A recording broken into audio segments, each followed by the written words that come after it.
भाजपा की महिला पंचायत सदस्य से छेड़खानी, पति को पीटा, 2 गिरफ्तार। नदिया के फूलिया में भाजपा की महिला पंचायत सदस्य के साथ 4 शराबी युवकों ने कथित तौर पर यौन उत्पीड़न किया, जबकि उसके पति की पिटाई की गई। घटना के बाद पुलिस ने 2 आरोपियों को गिरफ्तार किया है। महिला और उसके पति रात 10 बजे रेस्टोरेंट में डिनर के लिए गए थे, तभी यह घटना घटी। तृणमूल कांग्रेस ने इस घटना की निंदा करते हुए दोषियों को सख्त सजा देने की मांग की। वहीं भाजपा ने आरोप लगाया कि यह घटनाएं तृणमूल शासन के तहत हो रही है। सभी दोषियों की तत्काल गिरफ्तारी की मांग की गई। ঘটনাটা ঘটেছে গতকাল প্রায় 10টা 40 নাগাদ। আমরা বাজার থেকে শপিং করে বাড়ি ফিরছিলাম। ফেরার পথে আমাদের স্টেশন সংলগ্ন একটি রেস্টুরেন্টে আমরা খেতে যাই। খেতে যাওয়ার সময় দেখি 4 যুবক ভেতরে খাচ্ছে। প্রায় ওদের খাওয়া হয়ে গেছে দেখলাম। আমরা মিনিট 10 ওখানে বসলাম। বসার পরে দেখলাম যে ওদের খাওয়া দাওয়া হয়ে গেছে, তবুও ওরা উঠছে না। তা হোটেল মালিক বলছে সামনে আপনার হচ্ছে খালি আছে, বেঞ্চ খালি আছে, আপনারা গিয়ে বসতে পারেন। বললাম ঠিক আছে, গিয়ে আমরা বসেছি। তারপরেও দেখছি ওরা উঠছে না। বললাম ঠিক আছে, ওরা উঠুক, তারপরে আমাদের খাবারটা দেবেন, কারণ এর ভেতরে আমরা বসবো না। দিয়ে বলছে ঠিক আছে। আমি বললাম তাহলে তুমি এখানে বসো, আমি জল কিংবা কোল্ড ড্রিঙ্কস কিছু নিয়ে আসি। তা আমি সেই সময় আনতে গেছি, সেই ফাঁকে আমি না থাকায় আমার স্ত্রীর গায়ে হাত দেয় এবং অকথ্য ভাষায় গালাগালি দেয় এবং অঙ্গিভঙ্গি করে। তা আমি আসার পরেও অতিরিক্ত খিস্তি খামারি মারছে। যত সময় যাচ্ছে তত ওরা হাত ছুটাচ্ছে, সেই হাত আমার স্ত্রীর গায়ে লাগছে। তখন আমি দেখে প্রতিবাদ করি যে ভাই তোরা খাচ্ছিস খা, সভ্যভাবে খা, না হলে পরে আমরা এখান থেকে উঠে যাচ্ছি। তা আমরা চলে আসারে তখন আমার পলার চেপে ধরে যে কোথায় যাচ্ছিস। তখন আমি কথা বলতে গেলে আমার মুখটি চেপে ধরে, আমার বউ চিৎকার করতে গেলে আমার বউয়েরও মুখটা চেপে ধরে। তখন আমার ওয়াইফ আগে থাকতে কিছু বলতে চায়নি যে অশান্তি ঝামেলা হবে, এর জন্য কিছু প্রথমে বলেনি। তখন ওই ঘটনা হওয়ার পরে আমার স্ত্রী বলছে আমার সাথে এরকম আগেও তুমি যখন জল আনতে গেছো তখন আমার সাথে এরকম ঘটনা ঘটিয়েছে। তখন যেখানটায় হোটেলের রান্না বান্না করে সেখান থেকে ওইটা অনেকটা দূর। তখন আমি হোটেলের একজনকে কোনো রকমভাবে ডাকি, দাদা তুমি তাড়াতাড়ি আসো, এদের বাড়িটা করে তুমি আমাকে বলে এই পরিস্থিতি। তখন ওরা তাড়াতাড়ি করে এসে দেখে যে ওরা মদ্যপ অবস্থায় আছে। দিয়ে বলছে যে আমরা প্রথমে বুঝতে পারিনি ওরা মদ্যপ অবস্থায় আছে।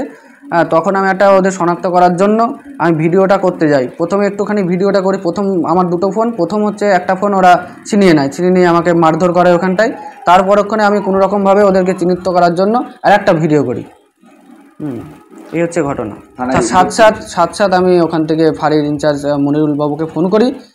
উনি তাড়াতাড়ি আসেন, এসে ওটা ওখানটা খতিয়ে দেখে ওটাকে 3 জনকে শুনেছি অ্যারেস্ট করেছে। ওদের বাড়ি হচ্ছে আমরা যতটুকু জানতে পেরেছি দিব্যডাঙ্গা।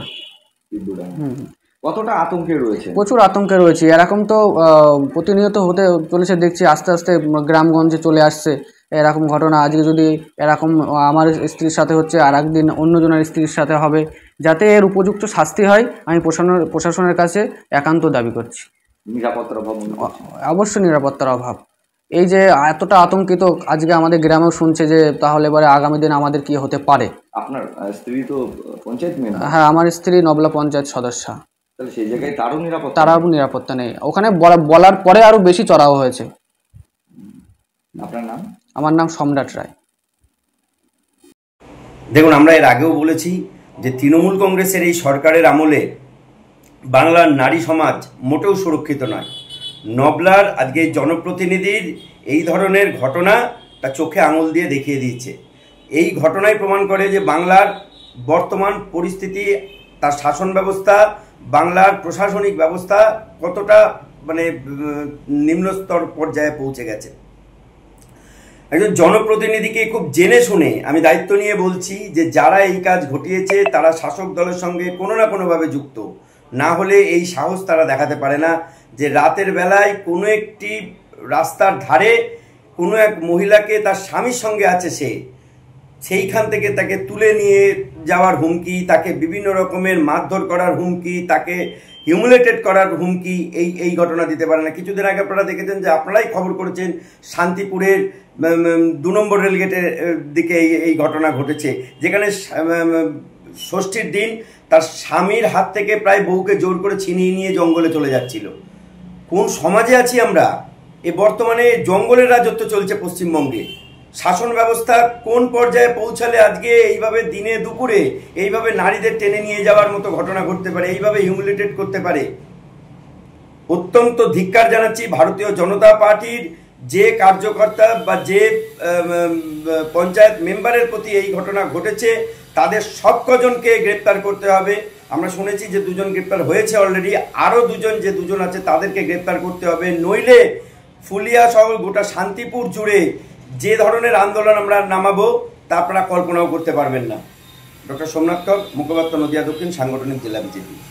Punjab state dear summer special bumper पहलो पुरस्कार 2.5 करोड़ गारंटीड टिकट 500 रुपया ड्रॉ 21 जून पहलो पुरस्कार बिक्री भाई का टिकट बाटर Punjab state dear summer special bumper 2024 में 2.5 करोड़ विजेता राम प्रहलाद डांगे से तपाई हुनुंचा यशपालिको करोड़पति।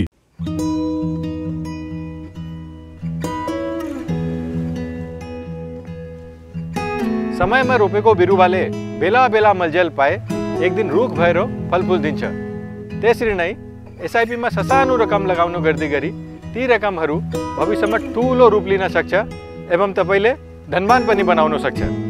घर बनाउन, उच्च शिक्षा लिन, सुख साधन किन्न, सम्मानित रिटायरमेंट जीवन जिउन, होश में जोश मिलाई SIP में लगानी गरी भविष्य बनाउनुहोस्। म्यूचुअल फंड निवेश बाजार के जोखिमों के अधीन है। योजना से जुड़े सभी दस्तावेजों को ध्यान से पढ़ें।